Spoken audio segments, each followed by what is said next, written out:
SmackDown was taped from London, England, and you start the show off with Roman Reigns coming down to the ring. I'm immediately groaning. I actually like Roman now.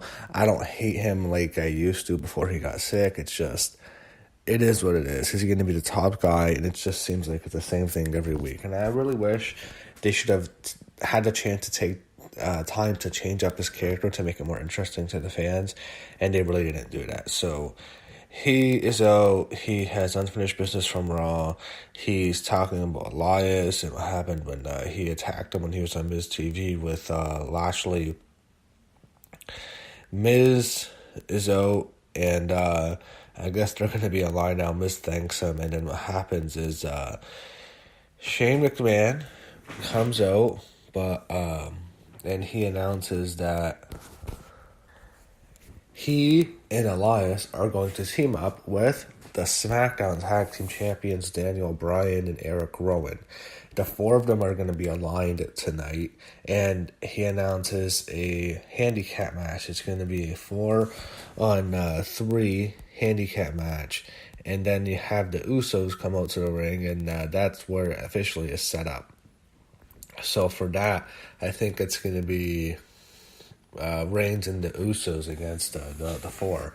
Shane McMahon, Eric Rowan, Daniel Bryan, and Elias. So when you look at it, it doesn't really seem that big of a handicap match. Roman Reigns and the Usos probably make up for about two of the other opponents, to be quite honest. Roman Reigns at least does.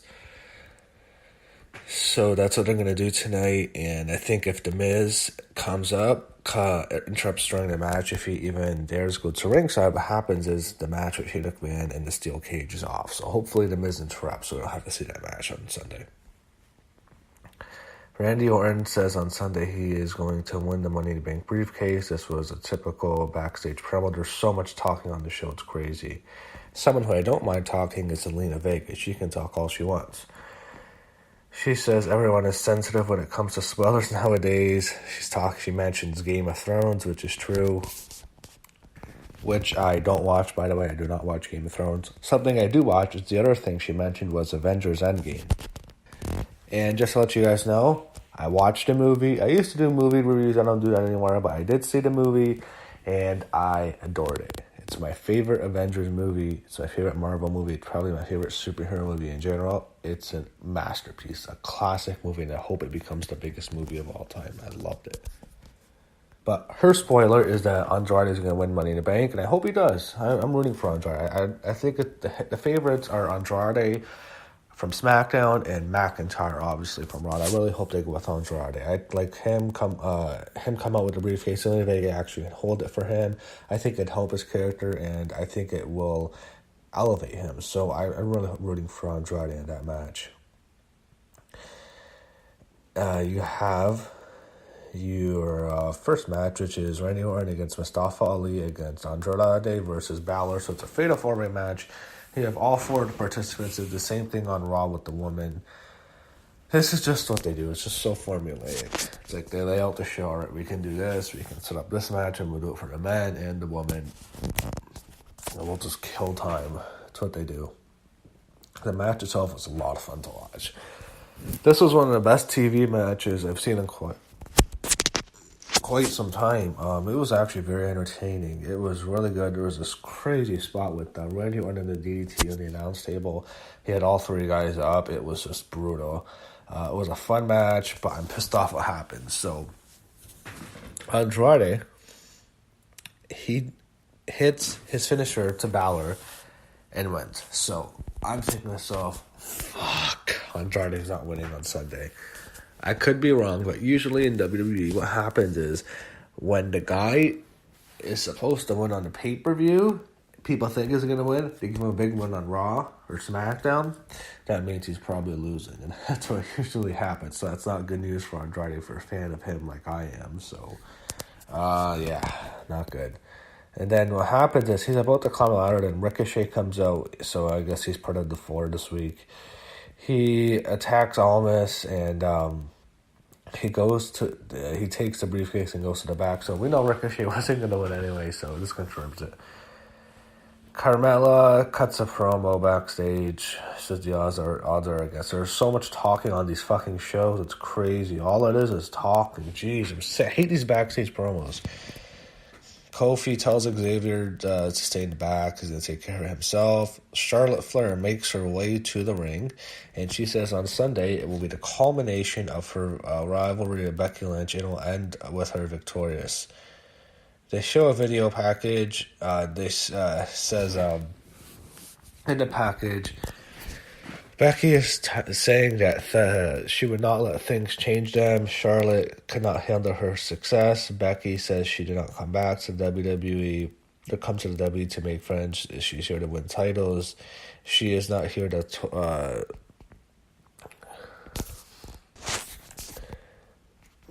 do something. Charlotte is saying she's glad Becky grew up here. She knew Becky was jealous of her. Becky then says slapping Charlotte was capable of saying that Becky. I remember. Like I'm trying to remember everything they were saying, but what you have is Becky's talking about how her rivalry with Charlotte, things that have happened. Becky mentioned Charlotte did not lose at WrestleMania, but when you think about it, Becky's beaten Charlotte so many times that I think Charlotte has to win. Every single big match they've had, Becky's won. Charlotte pinned her at SummerSlam and Triple Threat with Carmella, that's one. Then the next pay-per-view, I think they're telling us how Becky pinned Charlotte cleanly to win the SmackDown title. And then they have the match at Evolution. Becky beat Charlotte in the last woman standing match in a big match. They have another match at... they have the Triple Threat with Asuka. Asuka wins the match at TLC. But then they are the last two in the Royal Rumble. Becky eliminates Charlotte again.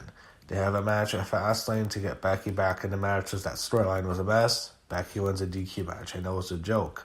Then at WrestleMania, Triple Threat, Becky wins again. Charlotte wasn't pinned, but still, Becky won the match. So Becky always beats Charlotte in these big matches. I think Charlotte's going to win. It was what it was. Video package is okay. They didn't need Becky to come out because they killed her with the table spot. They show Lacey Evans in the dressing room, and it's just boring. Yeah. I'm not a huge Lacey Evans fan at all. So, Aleister Black, it's just another promo. Like, stop with these fucking promos. My God. It's just a typical Black promo. No one cares now. All it is these fucking backstage promos. There's like 20 backstage fucking promos. Stop it. So now we go to the handicap match. You have Shane McMahon, Daniel Bryan, Eric Rowan, and Elias against the Usos and their cousin, Roman Reigns. So you have the match. It goes on for a while, as you'd expect. What happens is it ends with Shane McMahon winning. Super Shane gets the win. He hits the coast-to-coast on Jey Uso. He pins him 1, 2, 3, so the heels get the victory. It's a bit of a surprise, but they went with the heels here. I don't know if Shane McMahon's going to beat The Miz. My gut says Shane McMahon's going to win because I think it has to make sense. I think he's going to beat The Miz because I assume he's going to feud with Roman Reigns next. And if you can't, something makes no sense to go from a feud with The Miz to Roman Reigns if you are going to lose to The Miz. Roman Reigns is the top guy still. Even though he's not champ, he is the guy. And lose to The Miz doesn't make any sense. So I think he's going to beat Miz. After the match, you have The Miz come out. This is after the match, so I don't think the match is going to do anything to jeopardize the match at Sunday because it's over. And then you have the Usos hit a double super kick to Daniel Bryan and Eric Rowan. I don't know if that match is confirmed, but it looks like that's the direction we're going to. Another backstage promo with Ember Moon. Then you have one with Bayley. My God, these are just painful. All we fucking see is these goddamn backstage things. And they announced it's Daniel Bryan and Eric Rowan against the Usos on the kickoff show on Sunday. Really? Daniel Bryan on the kickoff show? It's bullshit. You have the iconic... this show sucks. I'm just dreading the whole show. It's just brutal to watch. It's hard to sit for. All you have is fucking talking, the whole fucking thing. So the Iconics are out. They're on the announce table. It's like, no more. I can't take it anymore. What you have is I guess they're calling Asuka and Kairi the Kabuki Warriors. That's horrible. My God, the Kabuki Warriors. You have Mandy Rose backstage. She tells Paige to turn it down a notch. You named the tag team, not a royal baby. Mandy says names matter like Miss Money in the Bank, and that's what you're going to call her after she wins on Sunday. And they're going after the women's tag team championships. And it was a pretty good promo by Mandy. I guess she's probably the favorite to win. I think Dana Brooke might win, actually. I'm starting to think that it'll be one of them, but I think Mandy's probably the favorite. Next, you have Asuka and Kairi against Sonya Deville and Mandy Rose. You have a pretty decent match. They want to build a tag team rivalry with these two teams. They're still playing up Paige with Absolution and splitting up and stuff. It's fine. They're going to push Mandy big. I don't know what they're going to do with Sonya, but we all know Sonya is going to turn on Mandy Rose. That's going to happen eventually, but you don't have to do it right now. What happens is Sonya Deville was uncontrolled. Mandy Rose tagged in for the quick win because she didn't want Sonya to win, and Mandy got rolled into a crucifix by Asuka, and Asuka pins Mandy. Kayla Braxton is interviewing, yes, Mr. Lars Sullivan. So I wrote a tweet, if you follow me on Twitter, on LRMania reviews. Fuck you, WWE, for your PC bullshit. I'm not agreeing with anything Lars said. It was racist and bullshit, but fines him for $100,000. You had one of the Usos square up with the police officer a few months ago and get rewarded with the tag team titles. Does he have to do sensitivity training? Do police officers matter? Because it's not politically correct. Police officers are demonized under that whole far left propaganda bullshit. Then I really realized, I thought to myself, I can't blame WWE. They didn't do this. Snickers, Mars, who owns Snickers, was contacted by some SJW bitch, some pussy-ass, goofy podcaster, as Don Choney would say. And the sponsor put a lot of pressure on WWE. WWE can't afford to lose a sponsor, so that's what happened. It's the sponsor's decision, not WWE's. It is what it is.